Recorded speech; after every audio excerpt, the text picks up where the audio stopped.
Doctor Enamul হকের উদ্যোগে বন্যার্তদের মাঝে বিনামূল্যে চিকিৎসা ও ঔষধ বিতরণ। তিতাস ও মুরাদনগর থেকে তথ্য ও ভিডিওচিত্রে আমাদের সহকর্মী এমরান হোসেন রিটনের পাঠানো ডেস্ক রিপোর্ট।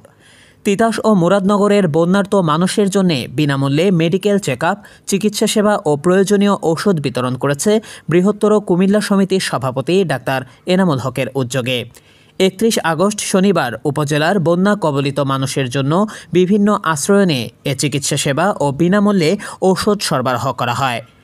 সরেজমিনে ঘুরে দেখা যায় উপজেলার কলাকান্দি ইউনিয়নের আফজালের কান্দি, মুরাদনগরের কিছু অংশ এবং তিতাস দাসকান্দি দক্ষিণ পাড়ের আশ্রয়কেন্দ্রসহ বিভিন্ন আশ্রয়নে তারা স্বাস্থ্যগত সেবা দিচ্ছেন ও ফ্রি ঔষধ সরবরাহ করছেন।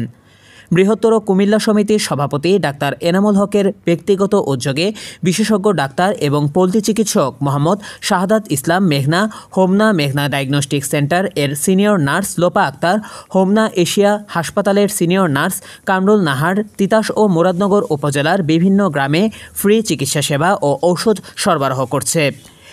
এসব প্রতিকূলতার মাঝেও বন্যা কবলিত সকল মানুষের জন্য তিতাস উপজেলার কৃতি সন্তান, দানবীর ও বৃহত্তর কুমিল্লা সমিতির সভাপতি ডাক্তার এনামুল হকের নেতৃত্বে বানভাসী মানুষের স্বাস্থ্যসেবা অব্যাহত রয়েছে।